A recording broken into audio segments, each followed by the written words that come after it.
That's a very difficult question, but I'll try and just simplify. Say something in 15 seconds. Why are you politicians playing picky-ponky with Kenyans? It's because they know that the voters are always vulnerable. They know that if they had resources and they were able to buy the voter, then that gives them legitimacy. Then after that, you come to the National Assembly and the Senate and all the houses there are the parliament.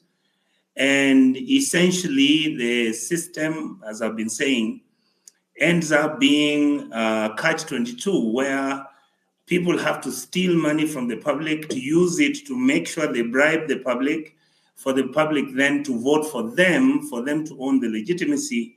And the only thing they believe that gives them the standard or makes them great and make Kenyans fear and respect them is how much money they have, how many cars they drive, how much land they have, irrespective of what the promises were during the elections about trying to alleviate poverty, change the status of Kenya, make sure that young people and old people are taken care of, the basics that any country needs to give. So that's why you hear me constantly saying the country is broken. And right now, what we need is to begin to figure out how do we fix this broken country. Hold up there. Polo, why is the president playing picky-ponky with us? The president is mad. The president has been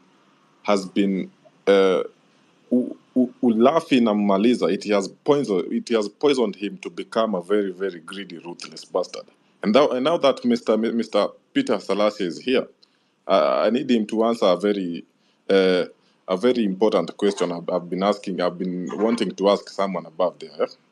Mr. Peter Salasya, are you aware of now that you're one of the representatives of the Kakamega County, are you aware of the gold mining that has been happening there, or that is about to happen there, in an area called Ikolomani, regardless of whether you represented that area or not? Are you aware of what is happening in your county?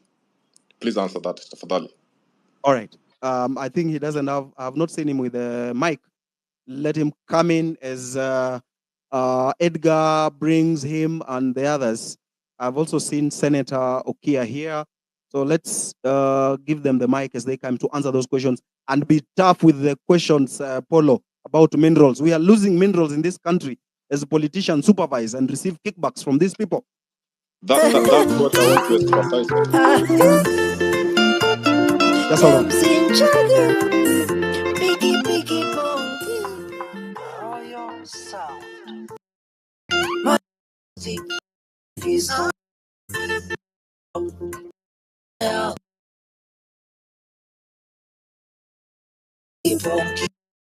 Kila kitu ni piki pongi.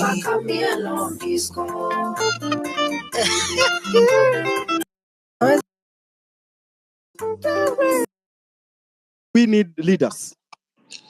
No, fuck leaders. What we need is representatives, not leaders. Leaders, yes. We have seen what they can do. Leaders are fucking us. What we need is people who are there to represent our needs and listen to what we tell them so that they can forward it. If you are you asking about us as the Gen Z community? Yes, you've seen the media pushing some narrative that one, Gen Zs need leaders. Number two, the people who are dying on the streets, they are dying. They are not being killed. I really want you to raise those two issues. Does the Gen Z need leaders? Does the Gen Z need politicians? Question number one, we do not need leaders. What we need is what the other day I said. They are telling us that us having leaders is like a clickbait they are throwing at us so that we can have some kind of confusion, so that we find ourselves electing leaders who will then, because we all know leaders, to Kichagua leaders, they will compromise them. We do not need leaders. What we need is I'd call it a spokesperson, like the one I've seen Kasmuel is doing a very good job. And why do we need leaders? Leaders to do what? To fuck us. Usinyonge mtoto. Oh, just pole sana. Just a minute. Usimnyonge. Huyo ni Gen Alpha. We need them.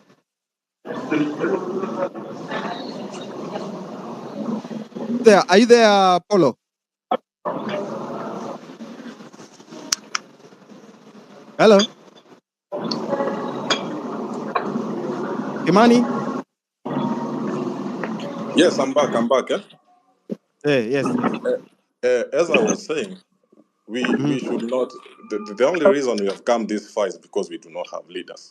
We do not need leaders. We only need people who will be will be representing us on the when it comes to a time that we need to forward our needs.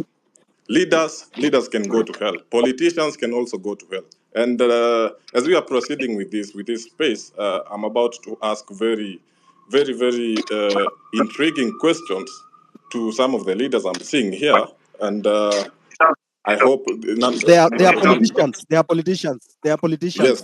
Salasia, politicians. please mute your mic. Salasia, mute your mic, Okay. please. Yes, and what was your other question, Mr. Eric?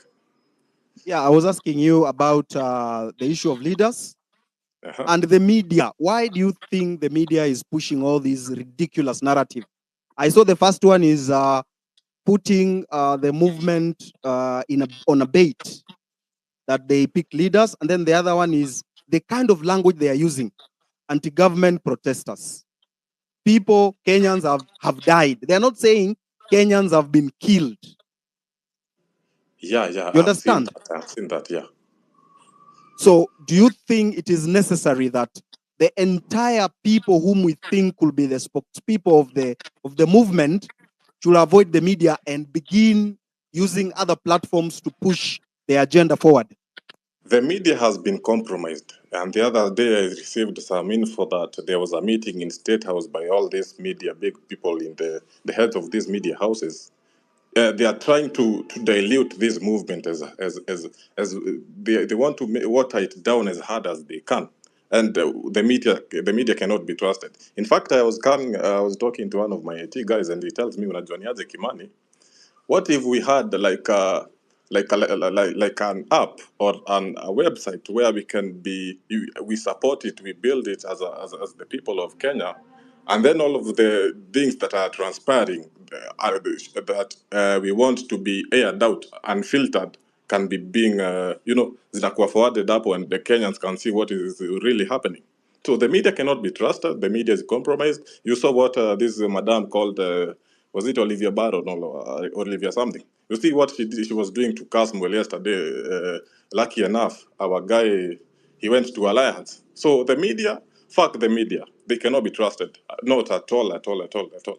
We cannot trust them with anything, even with the. Unajua si hata, I don't think they are aware that they are playing with our lives. Huh? A person like me, I'm putting my life on the line. I know the consequences of what I'm dealing with right now is, ni 6 feet under too. I know that, but I'm willing to take that risk because, there comes a time when a person, there was that story of one day the mice were having a conversation.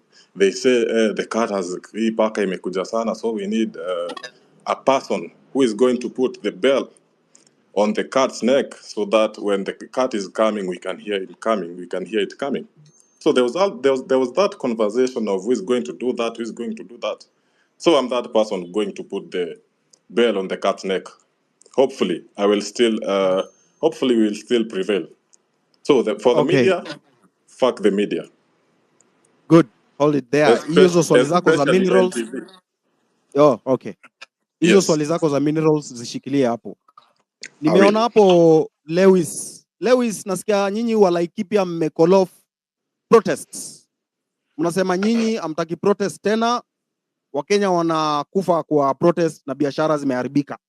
So watu wa Laikipia wamesema wamejitoa. So hii 8-8 itakuwaje, Lewis?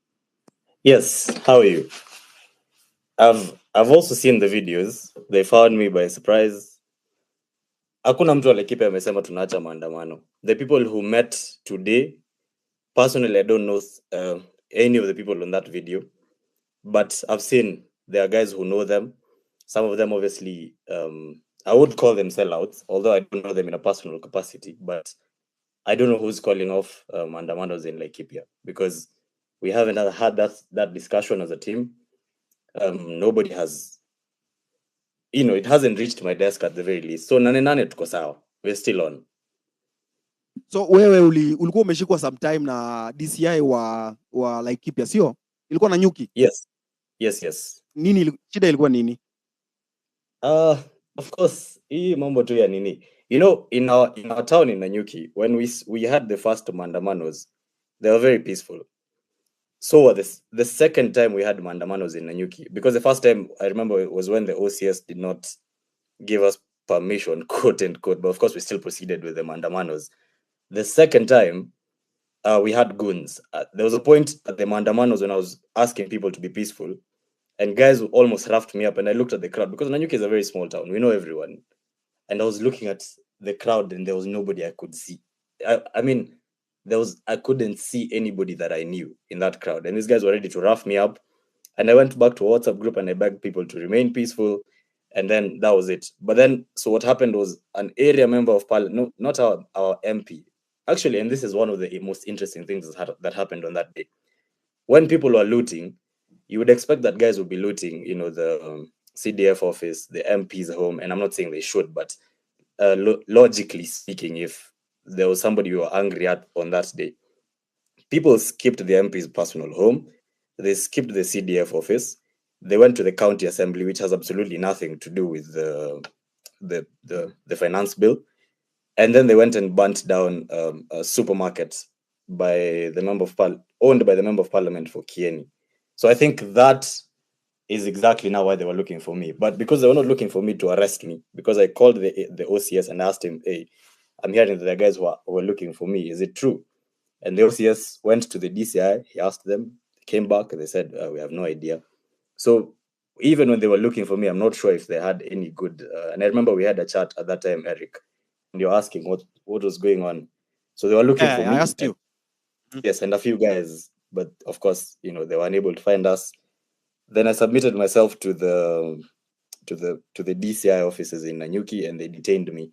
And there was also a scuffle with my advocates because they insisted to understand why you're holding him, but they couldn't tell us. So that happened, and then there's a case in court. They have my devices as we speak, and I have another mention on 5th of August, which has been a crazy period. But anyway, we keep going. Great. Can you unatuambia history ya minerals? Unajua huko Laikipia huko Nanyuki kuna minerals mingi sana. Hebu tuambie hiyo story. Wewe ume witness ama wewe unaonaje? Do you think Kenya is a very rich country with a lot of minerals, but you are not being told the truth? I will give us a short story. There was a time, I think it was 2 years ago, I was part of there was a meeting between the British Council, the consulates, and obviously the British citizens who live in Nanyuki. And I was sent there, obviously, as a representative of the young people to go and listen in on the conversation. It was such an impromptu invitation.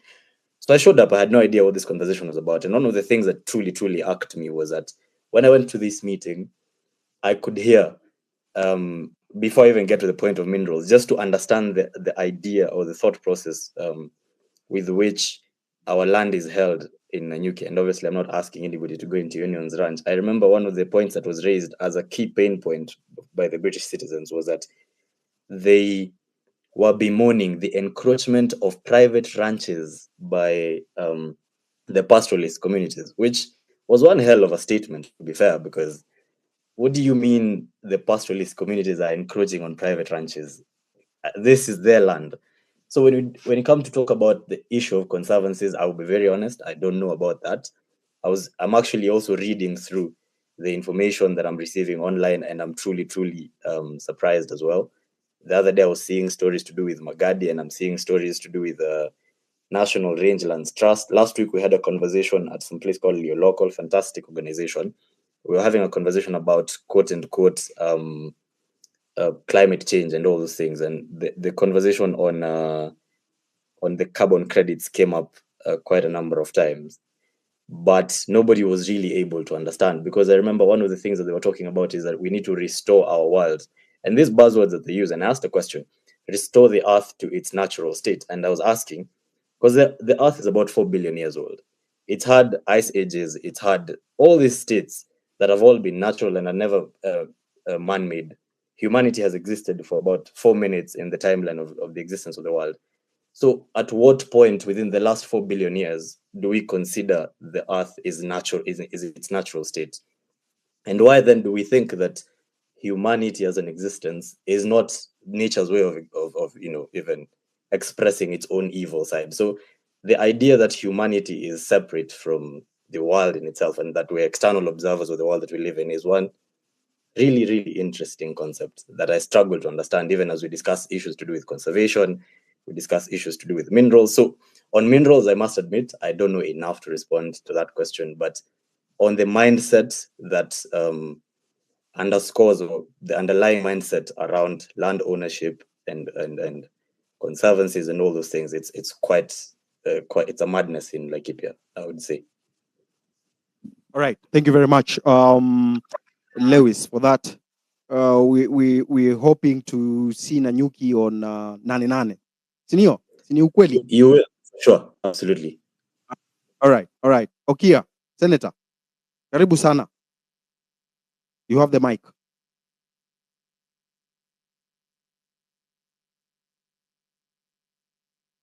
Amjambo. Hatujambo. Yes. Labda wewe. Si jambo, niko tu. Tuko tu tunaombea nchi yetu. Okay. So I want to talk about the question of mining.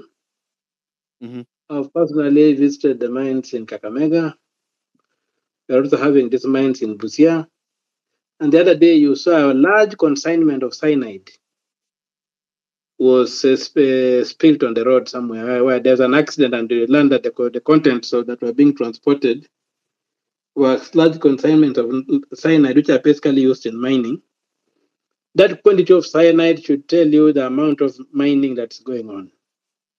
I've been to Kakamega, where they have even gone as far as digging up that rehabilitation school for physically challenged children. You go to Busia, they've dug up to some schools. I've dug up now. There's one secondary school, the gate has been dug up. You try to get the intervention of the state. You learn that these fellows are wired up to the top. So the state agencies down here look like they are impotent. They cannot intervene. You try NEMA, there's nothing. They're using acid, sulfuric acid, sometimes to clean these things.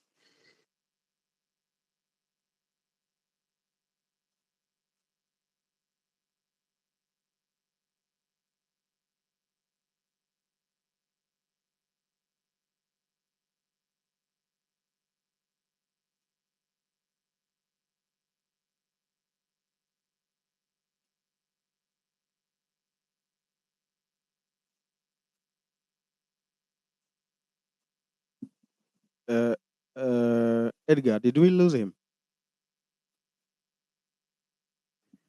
I also can't I can hear you. Yeah, we I can lost hear you. you. Yeah, we lost you for a minute.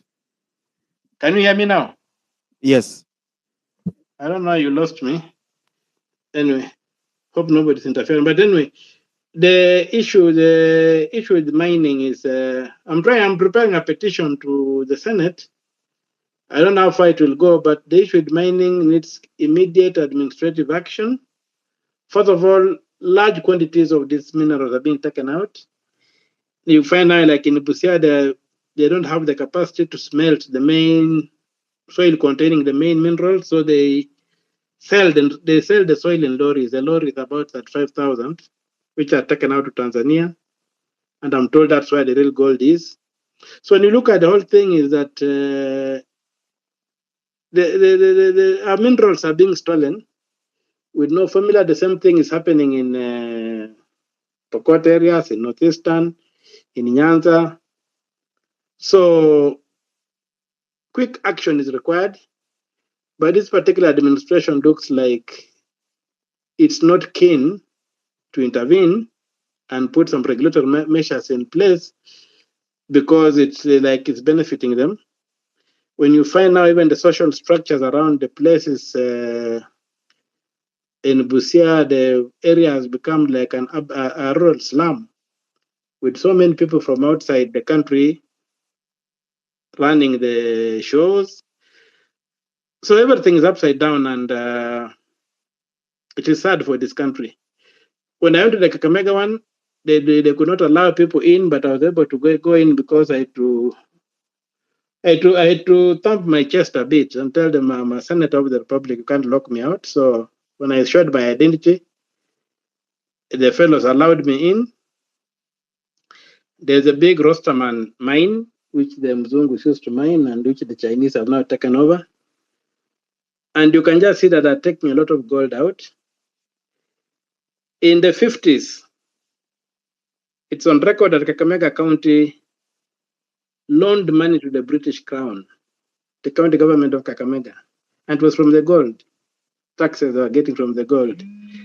So if that could happen in the 50s, what is it that is in the ground that these Chinese are picking up now that we don't know?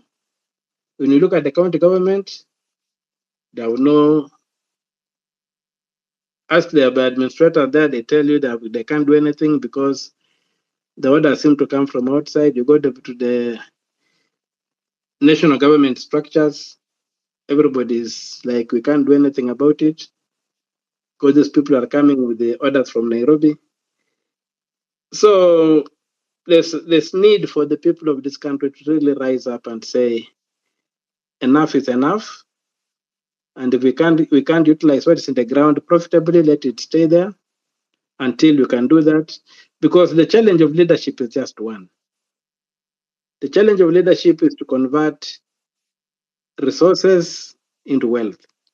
Is the human resource, let it be able to be converted into wealth. If it's the natural resource, let it be able to be converted into wealth so that the people can thrive. The people can have material progress. There's no other point in leadership. So I think the people need to rise up on this issue and they demand that the minerals be exploited in a manner that benefits the country. The environmental damage has to be checked. Yes. The threats to the disease and whatever has to be checked, and the value of the gold has to be known. Yes. Yeah, that's what I wanted to speak to. Okay, just hold on. Senator, you will tell us about our medical system. There is this shift that is being pushed on us, despite us telling them that it is not worth it.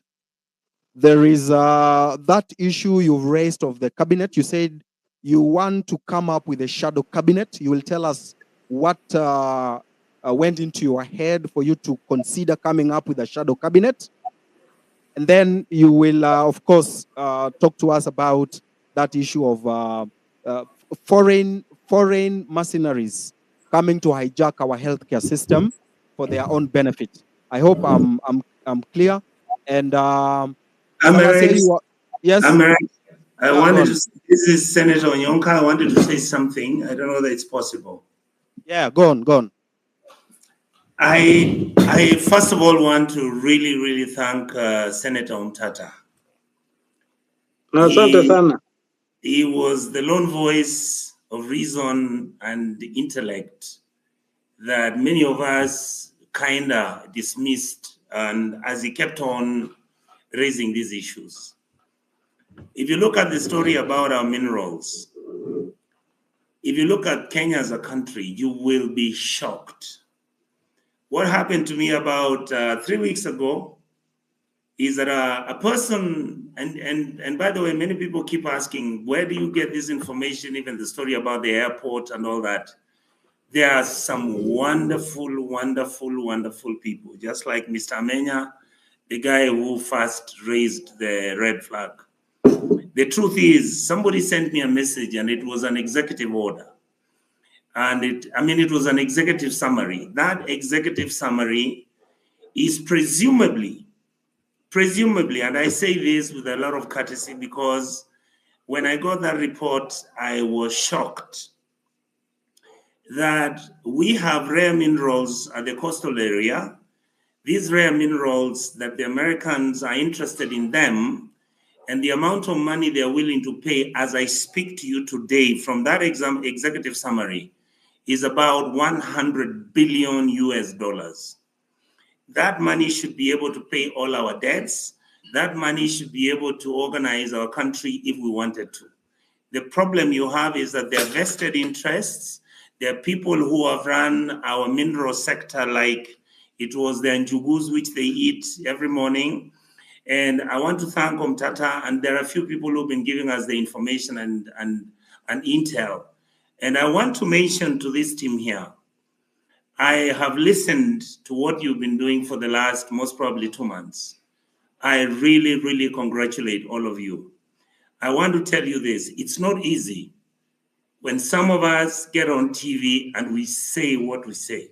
I wish many of you knew what we go through. Some of the journalists have been really, really wonderful. I can tell you this. That's why I don't want us to condemn all journalists. Some of them are the ones who give us some of the intel. Some of them are the ones who tell us where things are going wrong. My honest observation is that this team stay together, be strong, don't be challenged. This country is yours. Kenya has a capacity, yes, of becoming like Singapore. But the nonsense that goes on about stealing of public funds, the issue of where everybody who is in power and in authority thinks every person in Kenya is an idiot, that has to end. People want service, people want dignity, people want fairness. That's why I support you guys. I support you people 1000%. I will not change my thinking and my beliefs. The other thing I wanted to suggest to this team is this. You've lost your troops. Please, every time you have this show, dedicate 1 hour for those young men and women who have fallen. We may not be able to pay for their lives, but those are people who believed in the real ideals of what a good country is, where there's democracy, where we fight about bigger things, the small things that are available, clean water, good roads, where everybody values their responsibility in this republic. Right now, our country is broken down. I want to say that Omtatah, Senator Olekina, my brother Sifuna, Cherargei, I will tell you, there are people in UDA. What you people may not realize, some of the people in UDA are the ones who've been telling us, please shout. Shout because everything is being broken down so that people can steal your resources. Why can they shout themselves? They are uncomfortable. It's not easy to do what you people are doing and what I'm doing. It's not easy what Salasia has been saying. It's not easy. Gentlemen and ladies. But Mheshimiwa, if it is not easy, why not leave? Why not say this is too much? Enough is enough. I am out. Why can't you say that? The reality is that I will talk for myself. That is why I decided to take the option of talking about these things. The others can decide what to do with their political lives. I was brought up by a father who told me sometimes you speak the truth. Sometimes you must be able to carry the most vulnerable. Don't you ever think that for me being a minister at the age of 27, when I had come back with a PhD and I lived in Lavington, and you think that is the ideal. The ideal is when you go down to the grassroots and look at the people who enabled me to go to school to get this PhD so that these people can be picked up to be like me and you. That is where I am. That's the war. That's the fight. Okay. We hear you. We nani unasikizana na hiyo story kweli? Polo. Hiyo story inakufurahisha kweli? Nasikia kani excuse. I'm not really buying it, but okay, he has said it. That's what he has said. I'll try to accommodate that. Okay, asante. Kuna hapa mtu anaitwa. I want to Please, say, yes. Amerix, can I say one last thing? Please not say. one Please say. last thing, but I'll be listening, and I'll be until we finish the show.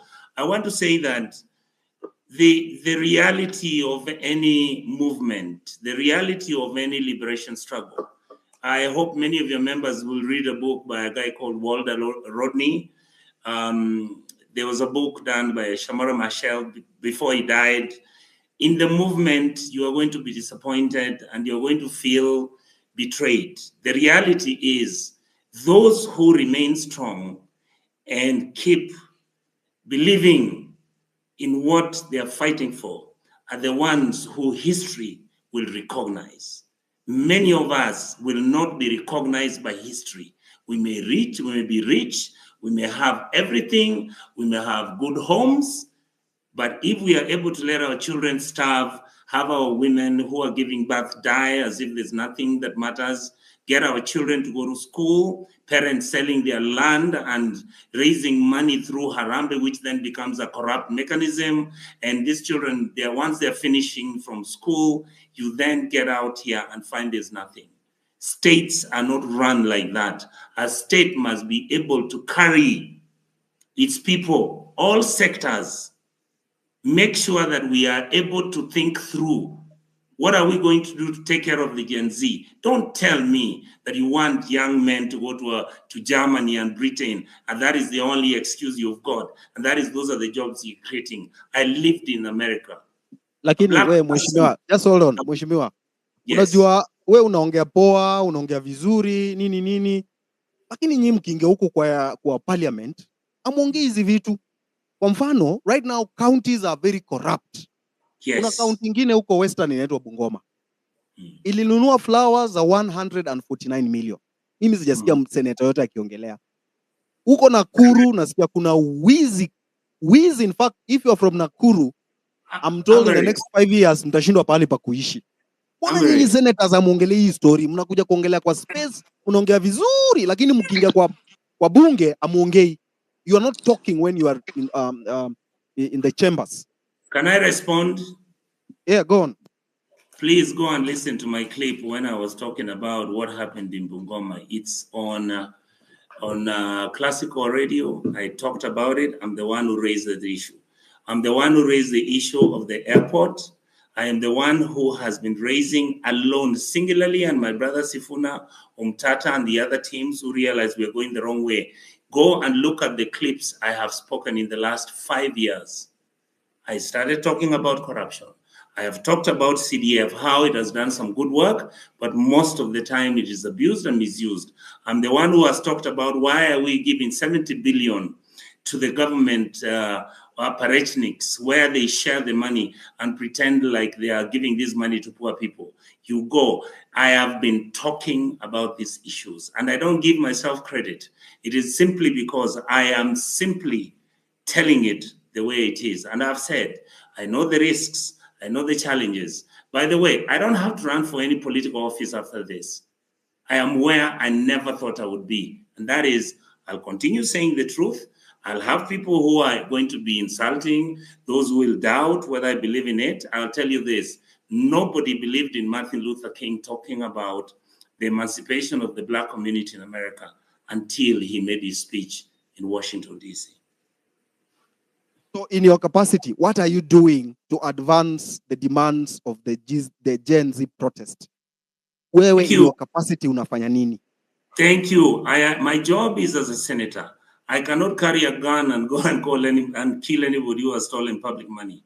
I am willing to engage with Sifuna, engage with my brother Omtatah, engage with all the people who are Selassie, so that we can use the law that we have to start changing. We can go to the Senate and bring in a petition where we're demanding that the government provides free education from primary school to secondary school up to university.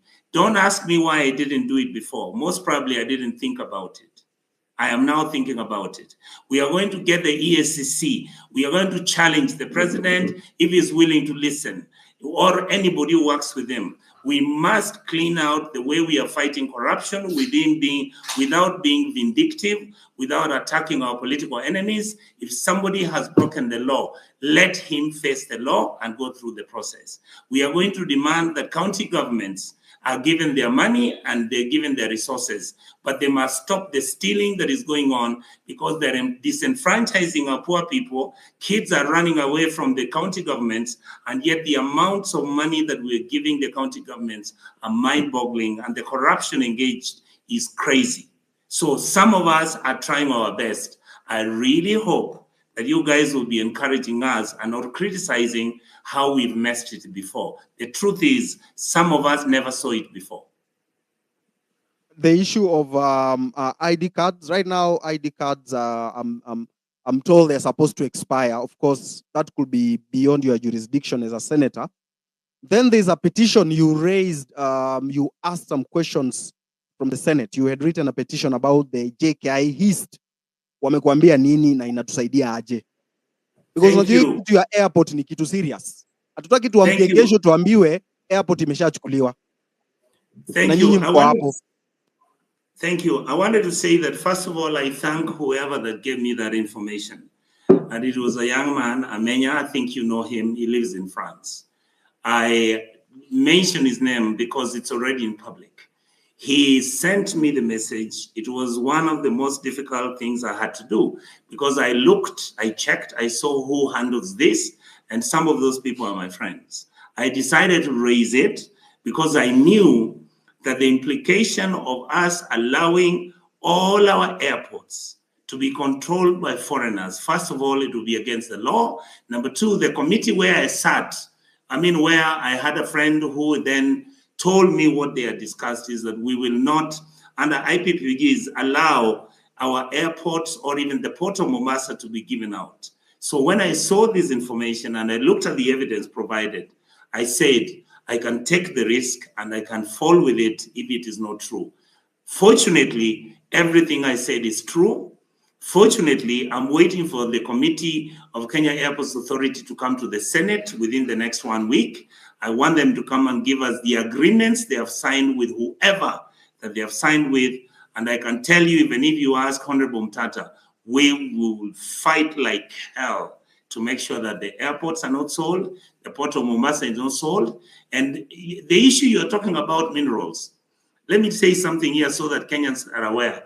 All your oil in Turkana County, your big leadership and the big boys in the system went and bought blocks where the oil is. That's why you can't export the oil unless that system is dismantled.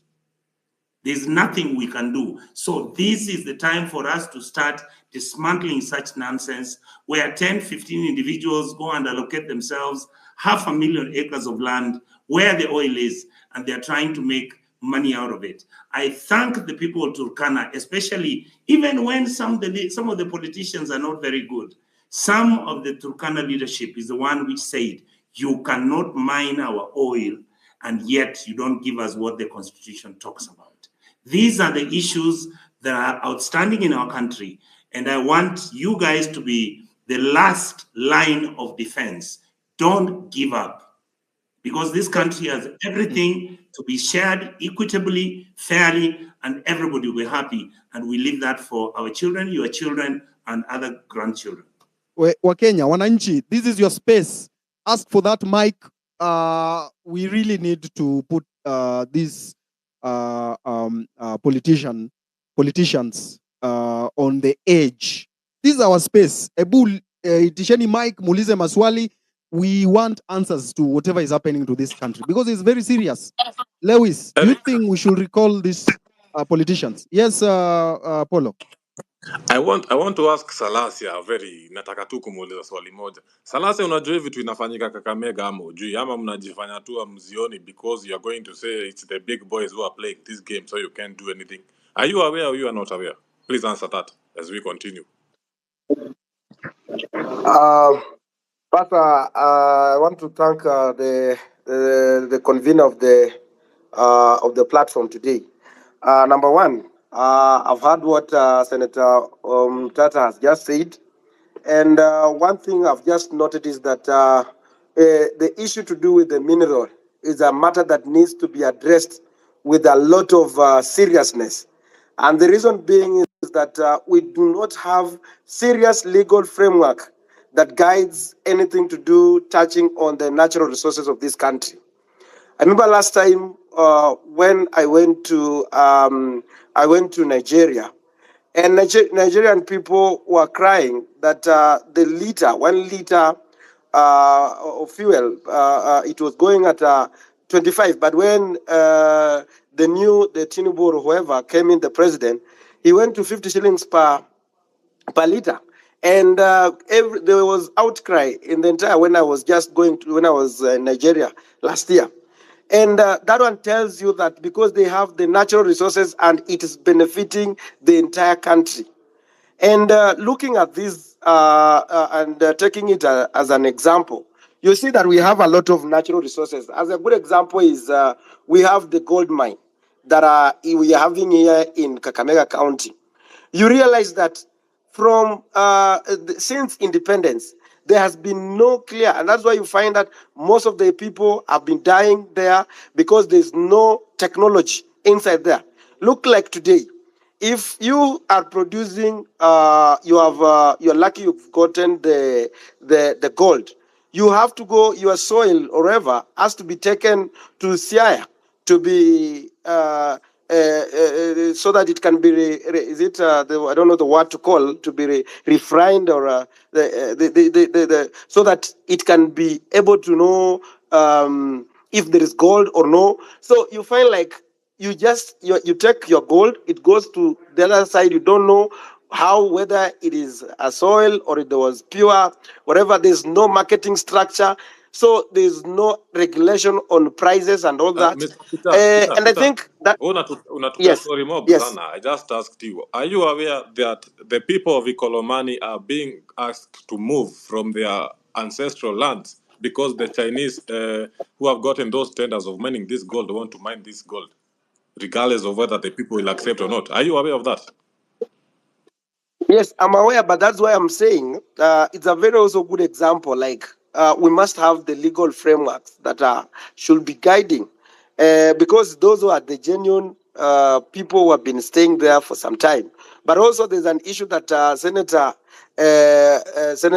Onyonka has just said, that you find when people realizes that there is mineral, they go and buy the land and starts to frustrate the whole process.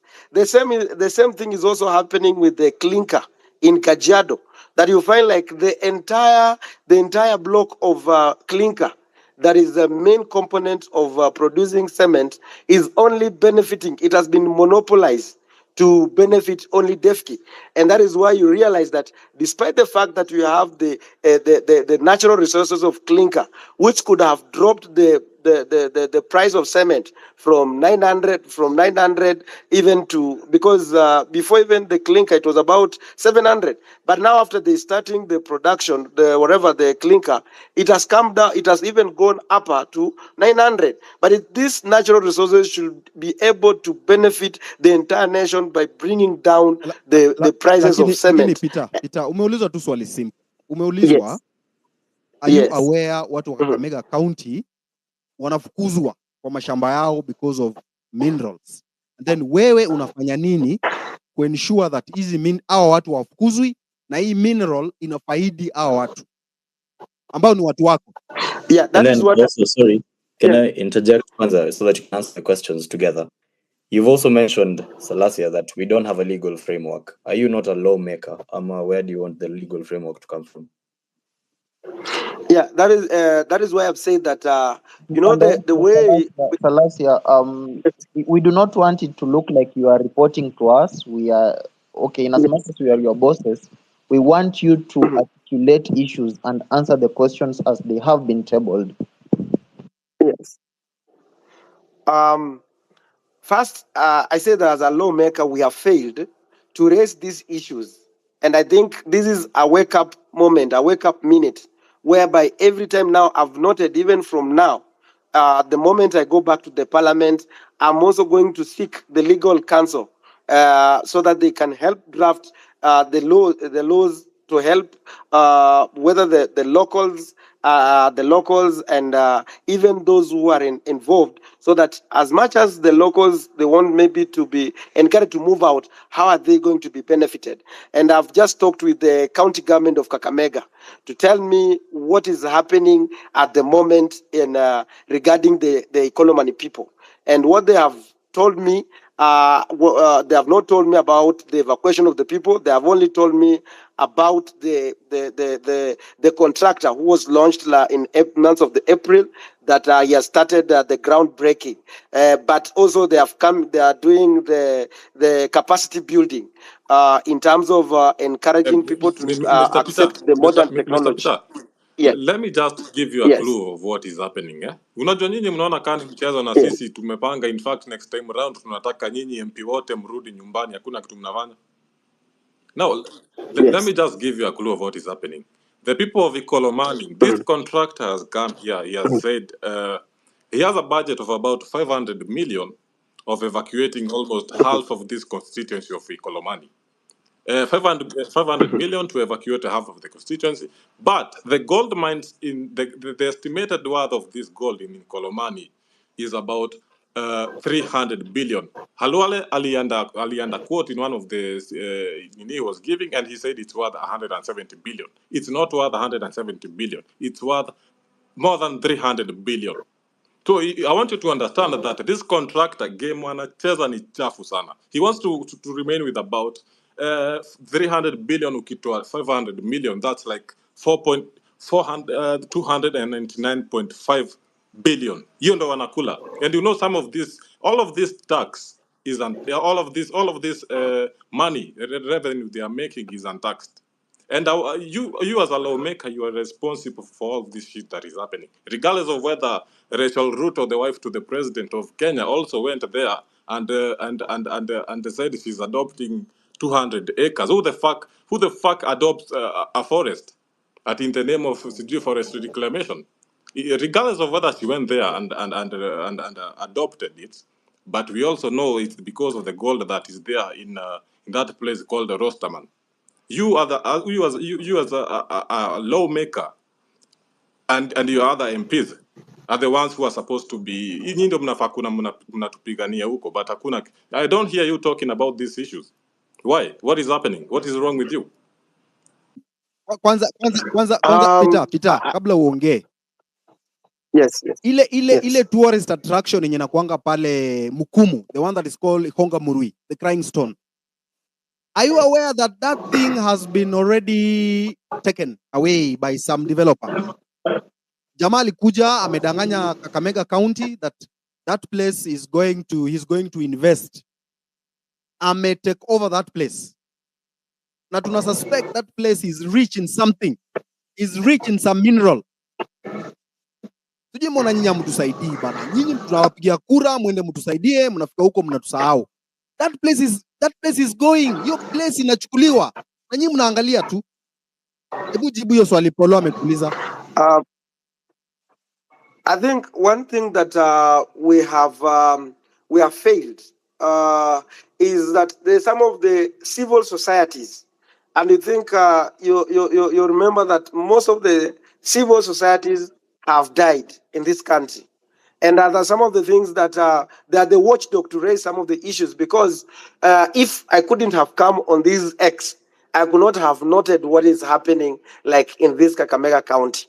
And I think from now, it is my duty now to go and write a question raising, asking the PS or the minister of the mining and to come and explain give us the report on what exactly is happening. But a good idea to solve the matter that is there should be that framework that tells you that if these investors coming, if he's not going to give the money like what is needed there, if they can enter into partnership, Eric, and maybe once we get into a partnership, we agree that this is the sharing formula of whatever we are going to get in from there, so that at the end of the day we can come to a conclusion. And I think the X space is raising. It is now coming to be a platform that is waking up. and we know that members of parliament, we are in different committees. So sometimes, like for me, I'm in the committee of agriculture.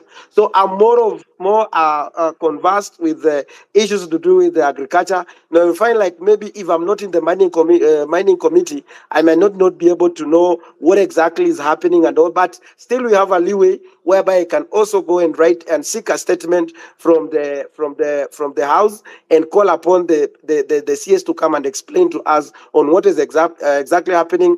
But because I'm still also in Western as we speak, I will also go and check and find out what is happening, and even also the Ministry of Environment of Kakamega County, whether they know what is happening and what is their way forward.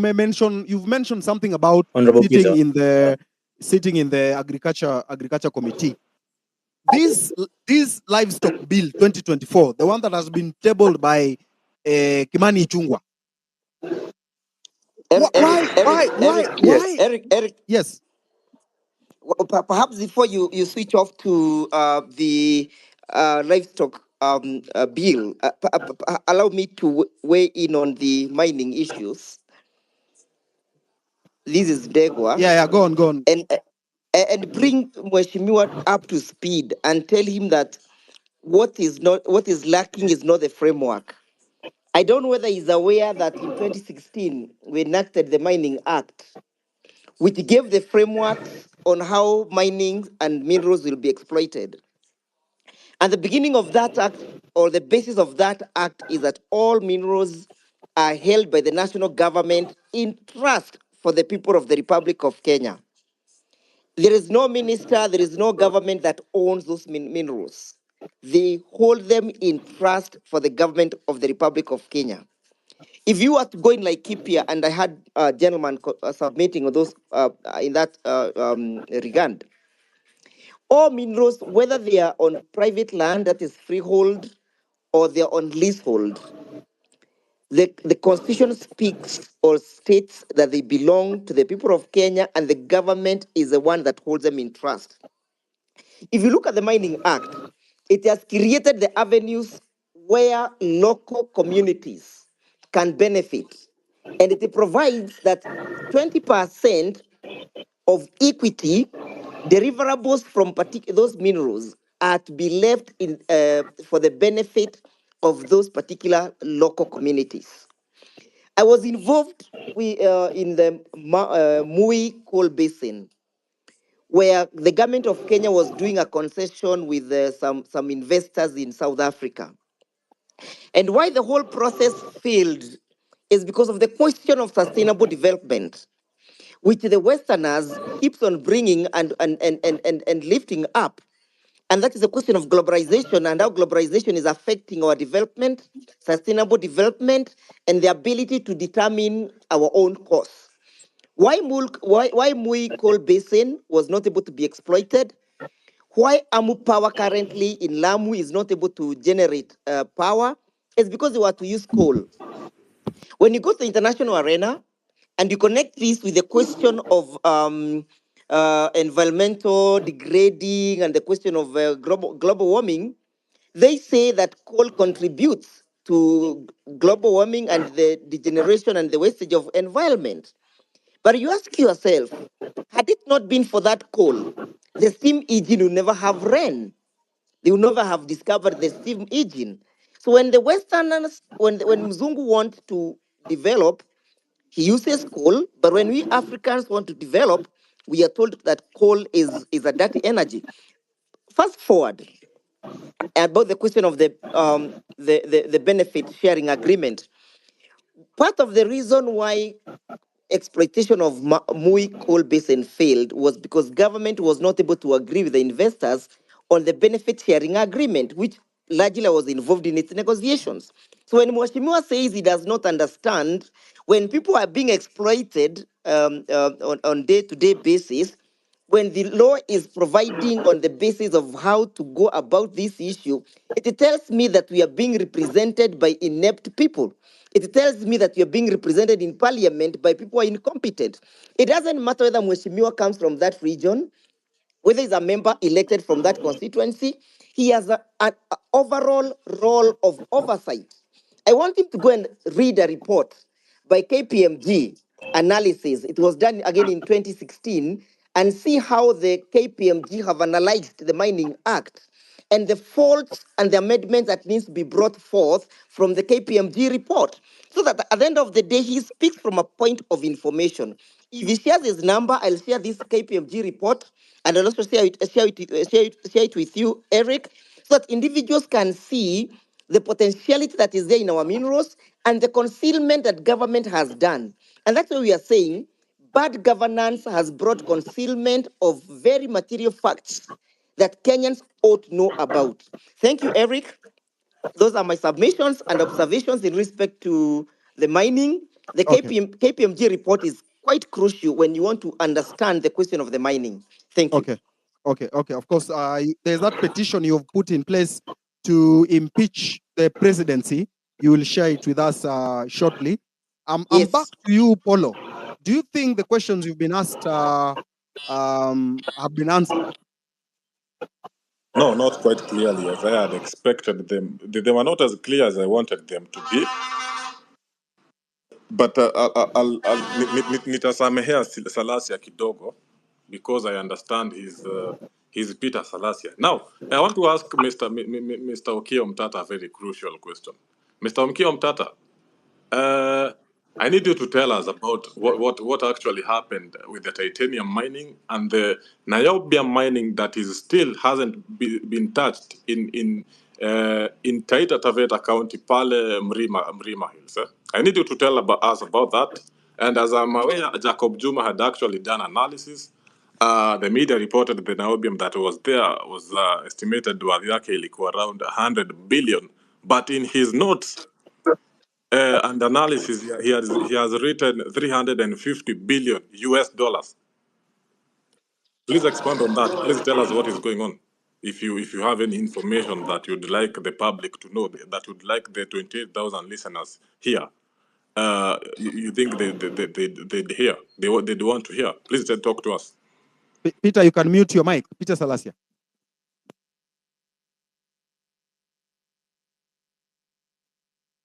Okiya Omtatah, please talk to us.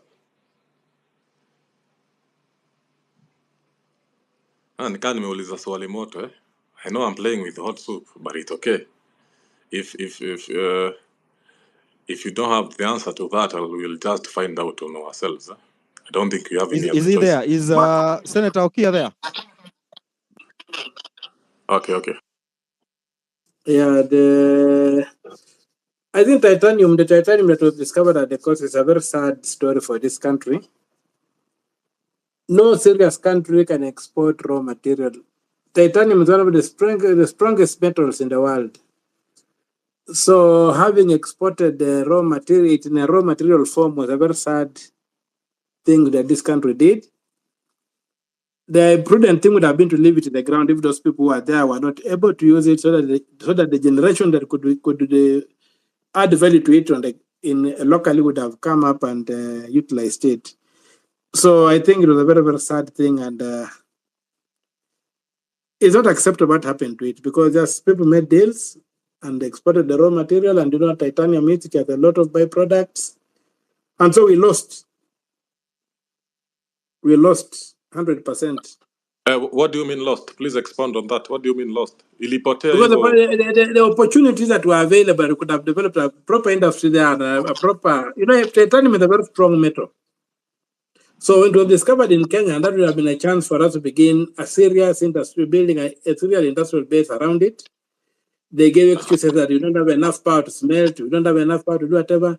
But the whole thing comes down to what happens in this country. Even if you look at the tuna. Mr. Okiya Omtatah, who is this you are referring to as they? They gave excuses. Is it the government? Who do you have names? Can you cite out names?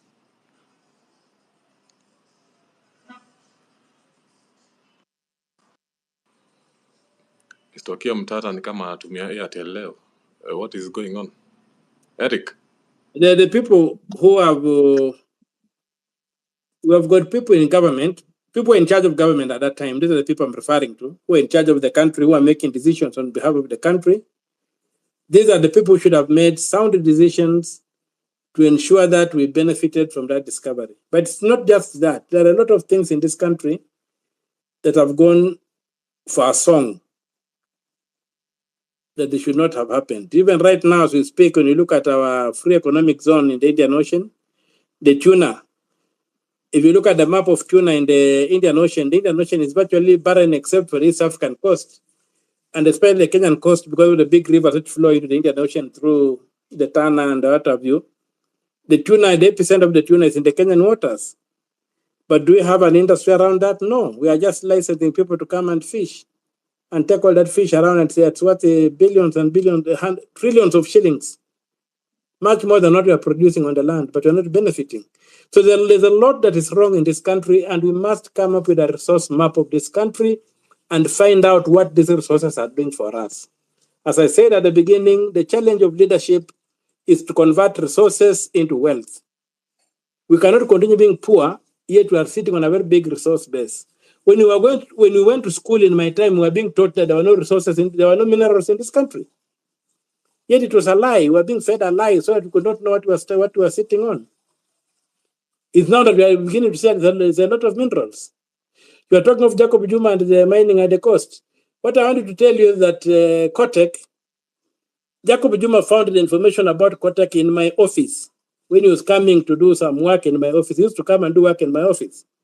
So when he came to my office one time and he got somebody given a small write-up on those minerals, because something was happening at the ministry. That's how he got involved in the whole industry and whatever. So there's a lot in this country that is not known. And time to complain is not now. We must now stop and begin organizing ourselves to make sure that we do a resource map of this country. Our free economic zone in the Indian Ocean is about 3 times the landmass of Kenya.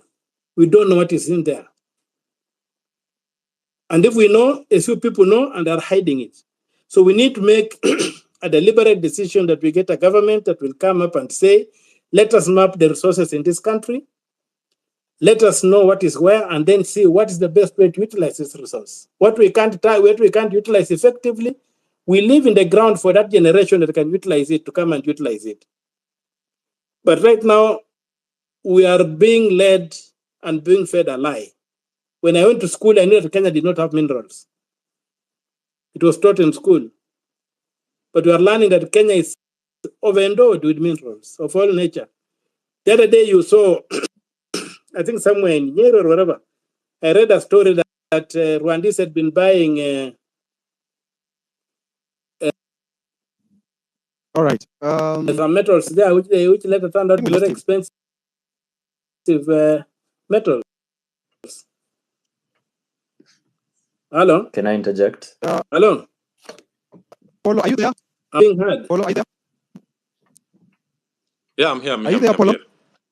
Yeah, okay. So, okay, let's hold on a bit. Just hold on. That person, Polo, that person who Okiya is saying, they. Can you get that person? Can you get that person? Inatakana tumsalimie vilivyo, because that is the way to deal with these people. Tuwasalimie.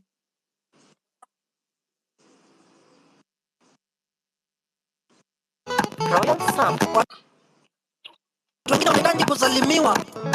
Salamu kidogo tu, tupatie namba yake. Tumusalimie.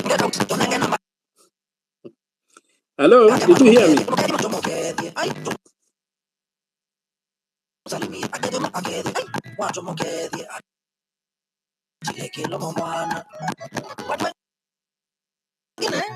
Wanahitaji shikamoo. Wengine wanahitaji kusalimiwa.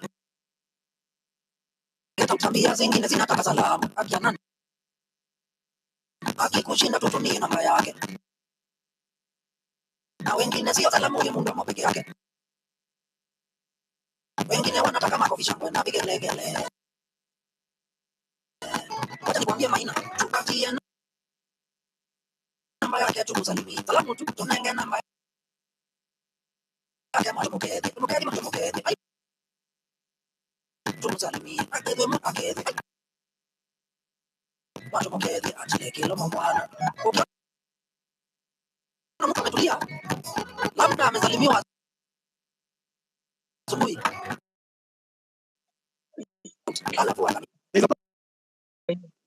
I think the space is blocking on. Right, let's go on. Those are just setbacks. Kenya and its resources. I'm sure you've heard that the young. And ironically, that is the very same thing that we were taught everywhere else in Africa. And I was annoyed when and that we about Kenya so many different ways. So yes, please,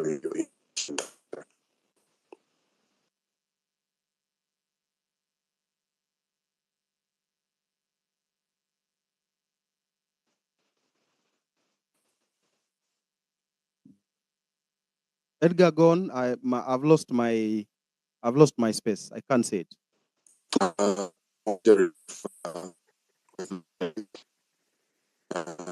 Anybody inside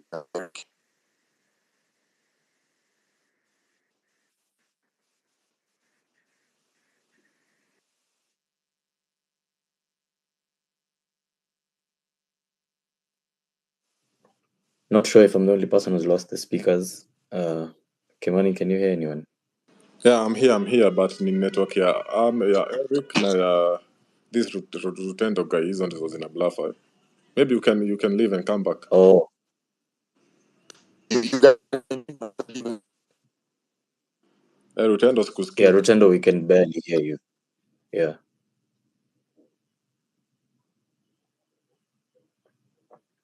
Can you hear me, Edgar? Cyprian? Yes, we can hear you. Yes, I can hear you. Okay. I think I exited and then I came back.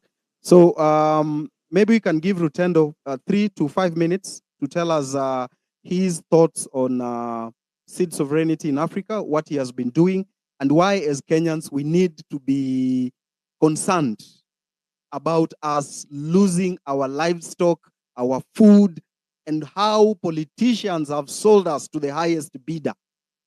Rutendo. I think he has been having connectivity issues. He has dropped to refresh his internet so that he can rejoin again. Okay, we continue where we had left from before there was this disconnection and disorganization. I think Polo was talking to Okiya about Kwale. That's where I was last. I don't know if that conversation ended. I don't know. Yes, I'm not sure if it did end, but let me just circle back on that. Now, what was happening? Mr. Okiya Omtatah was talking about titanium, while I was talking about niobium. They're two very different minerals and very prices is in a vary. So the one I'm more interested in is the niobium. I want to understand has it not been extracted or mined? Nini tumekosa? Unataka kuniambia a country like Kenya, which is probably, countries like Uganda and Tanzania look up to us. We cannot be able to finance our own industries and utilize these minerals that we have. Imagine unajua 300 billion USD, hiyo ni pesa ngapi bana? Hiyo ni matrilioni bana. That is just one mineral, niobium. And then we go to places like Kitui. Kitui, as I understand right now, it has gold. And you know what the white man has been doing now? America, in its industrialization period, America has used coal for about 250 years. But now they come here in Kenya and tell us, mnajua ni aje, nyinyi hamfai kutumia coal yenu juu mnaharibu climate. Juu sisi tulitumia yetu last time na tukajijenga na tukaharibu climate to this extent. So nyinyi msitumie coal yenu juu mtaharibu climate, so wacha tu ikae hapo. Don't use that coal. I want us to understand what the hell happened ikafanya tukamake the white man akakuwa like a prefect to us, to this country of ours. I want to understand why a country like Kenya, we don't have our own system where we can be, after minerals like gold have been extracted, akwezi kuwa na like an open market system where the miner will get his share, the government will get its share, the county government gets its share, the national government its share. and mwenye ule wa kuexport apate share yake. I want to understand why the white man keeps telling us. The other time I said all mining licenses should be revoked, but I know sponsored comments when I see them, and hizo ndo mnapatanga nimezificha huko kwa hidden replies, because they are kuna vile wanacheza na psychology. They want to devalue the weight of your statement, so they come here and say mining industry si mchezo. It's not child's play like you think. It requires a lot of capital. It requires a lot of and some other bullshit they mentioned. But I want to understand nini ngumu hapo. Kwani hawa students wako universities zetu wenye wanafanya industrial chemistry, mnataka wafanye nini? Mnataka wende wakuwe mboj kwa hizi kwa hizi ma country Ruto wanasema tuende through a website, which by the way doesn't work. It's shit. You press the sign up and you keep going in circles. It doesn't work at all. I want us to understand. I really want to understand. Nini mbaya? Why can't we do these things for ourselves? Why do we need the white man? Why do we allow what has happened? Why have we been in an invisible prison that we have been put by the British, by the white man, about conservancies and shit, whereas there's a lot more that has been going on for a very, very, very long time, and we never actually got to know what has been happening. Actually, let me just say this. Courtesy of Ruto's recklessness and the kiherehere and Tamar, a lot has resurfaced, which I'm very, very napenda vile hii story inaenda, because I'm sure it's not just about the minerals. This is just a CIA guy called Ian Cox today said I'm telling half truths with Q and Amerix. So if this is the half truth, then what the hell? How ugly is the whole truth? Now, I don't even know what I was asking, but nasikia damu inachemuka sana. Okay, wacha Okiya kujibu. Can I, because my question will just walk into what okay, ni nani? Paul Okimani was talking about. Ni nani? Oh, ni Lewis. Okay, Lewis. sawa. So, even as we have conversations here on this space, it's very interesting to me that when we ask our elected representatives questions, they respond in the language of activism. They say we should, for example, Salasia said we should have a legal framework. Will tell us that we lost an opportunity, but nothing happened from it. Can we have proactive feedback? You could come and tell us, this is what should happen. This is what I'm willing to do at my level, and this is what I'm willing to follow up on at this level, because all of us cannot be on this space raising issues. Because when we raise an issue and we say people are being oppressed because of ABC mining company, as an elected representative, part of your feedback should not be to come and tell us, I'm also aware that is happening, and this happened, and it's so sad, and we move on. Can we have a bit more proactive responses from our elected representatives? Because that would be a lot more useful. Otherwise, this is just a waste of time. Great. Senator Okiya, maybe tell us about this issue of Kwale, the issues raised by Paul Okimani.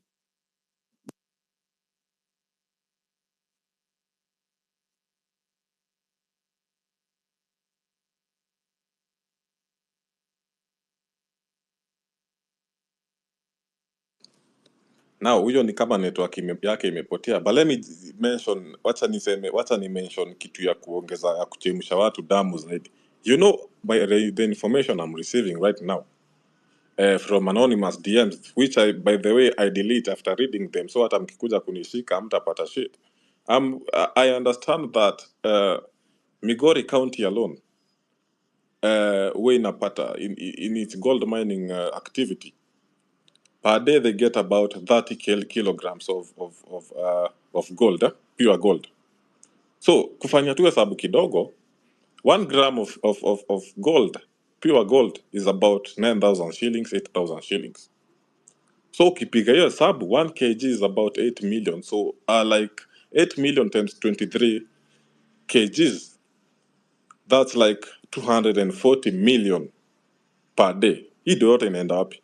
And Ruto is busy there telling us we need to live within our own means. And now that I've mentioned Ruto, do you know in a country, in a place called Lolgorien, pale kuna gold mob sana, in Narok. But this guy, actually, he has, naambiwa pale kuna chungwa na RD, Rapid Deployment Unit, RDU. This is a very serious squad that is supposed to be dealing with criminals. Wamazi ameweka masoja pale wanachunga shamba. Nini iko pale? If not gold, what is wrong with this guy? That's why even when we were starting this space, I said,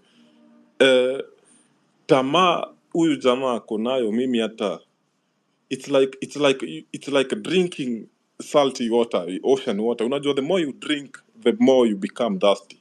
This guy is drinking thirsty water or is drinking salty water from the ocean. Huyu jamaa tamaa iko nayo hata sijui hata Mungu anajua anakaanga hivi chini anasema na hii mtu niliundia wapi? Kuna glitch mahali ilifanyika. I don't know what's wrong with this guy. We are tulifanya makosa kubwa sana, and I regret it every night. Saa zingine hata naamka saa 8 usiku kuklik because of how angry I am, remembering that with all the shit we are going through, we are supposed to be like a small African Japan, but because of these guys, we are living in abject poverty. Niko na hasira sana, wacha nikunywe maji ya kuchumvi kwanza, Mr. Eric. Aya, sawa. Rutendo, karibu sana. Welcome.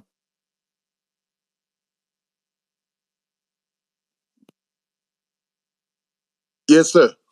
Good evening to everybody. Can you hear me now? Yes, you are clear. Excellent, excellent.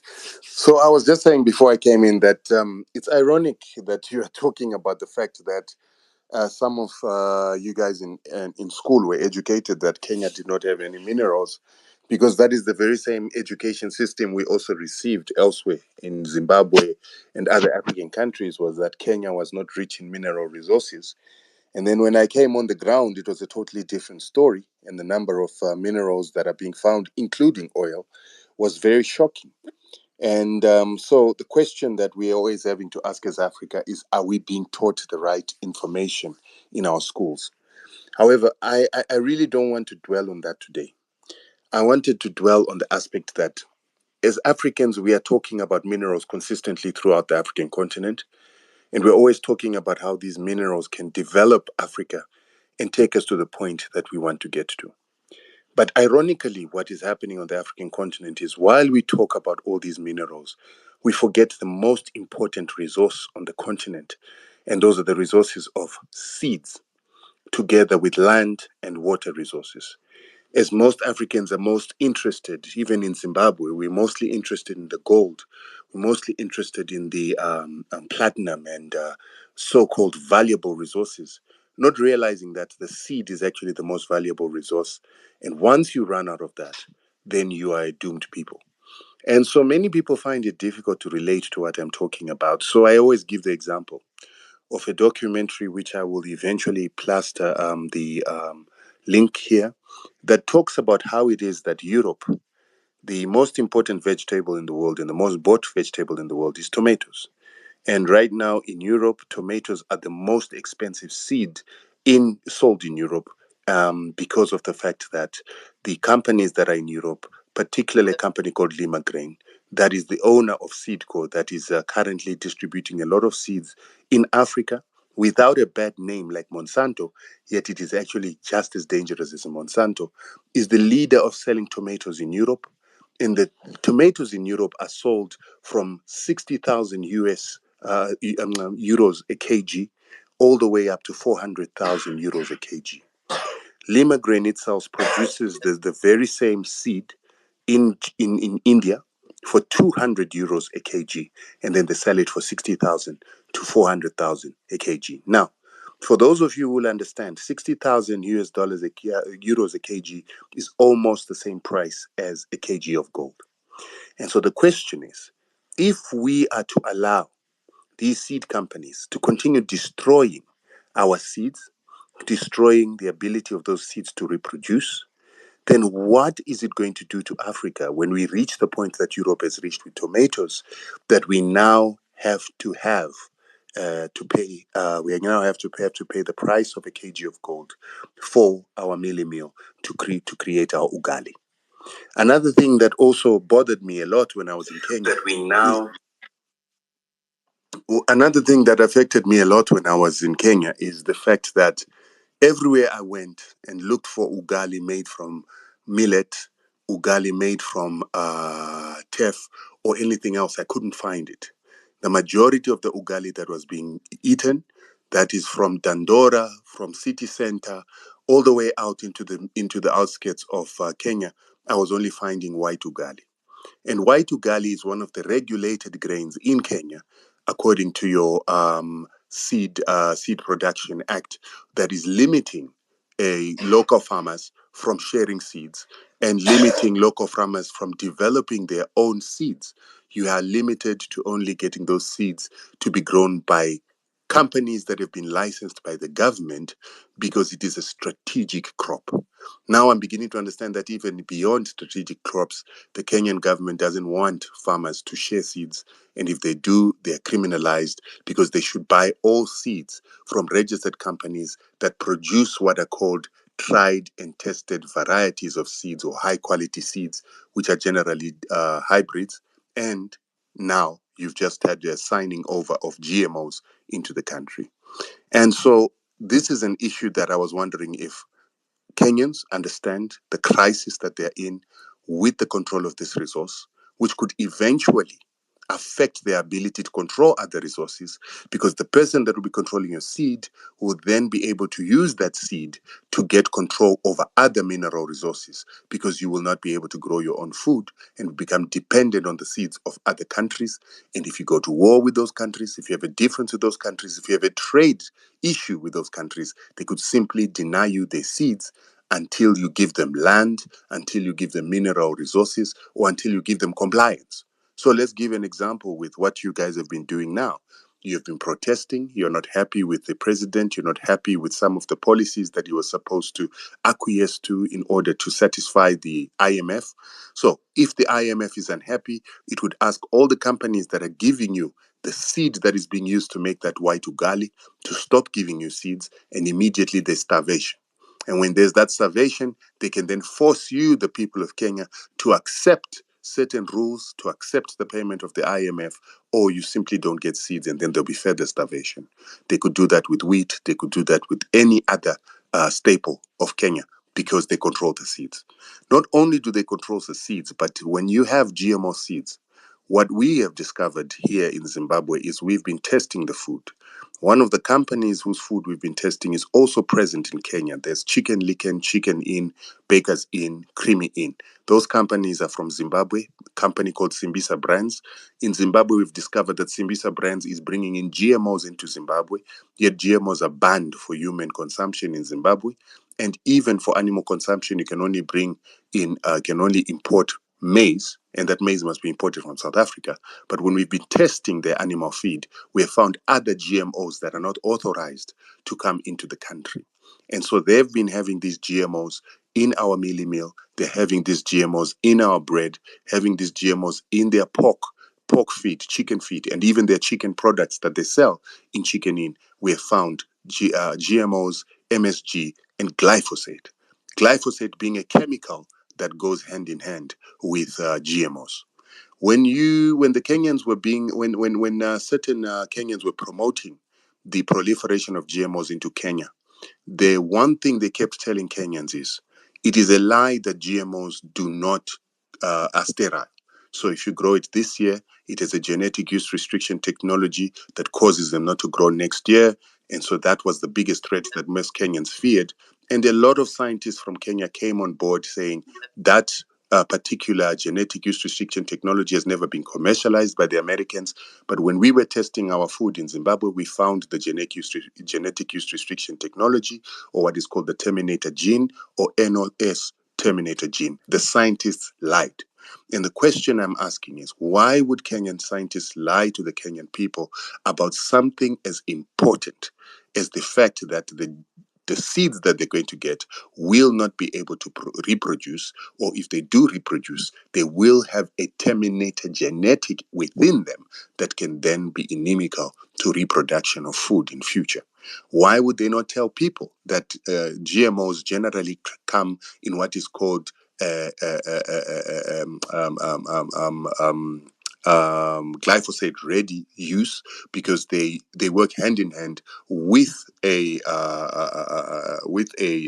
chemical called Roundup that then leaves residues of glyphosate, which is a cancer-causing chemical that we have found in Zimbabwean food. And when we found it with the GMOs in Zimbabwe, we've also noticed that Zimbabwe, Kenya, South Africa, and Malawi now have the highest cancer rates and the highest cancer death rates in the world, according to the World Health Organization. And just like you said, that they never told you that Kenya's got minerals, they are currently not singing about this high cancer rate that you find in Zimbabwe, Kenya, South Africa, and Malawi. And all these countries happen to consume GMOs. The three consume GMOs from South Africa, and Kenya is consuming GMOs that it is allowed and signed into the country itself. So these are the issues that I wanted us to speak about as Africans. Because as I am fighting this GMO war, I was taken to South African court after complaining about Zimbabwean GMOs in Zimbabwe. The company from Zimbabwe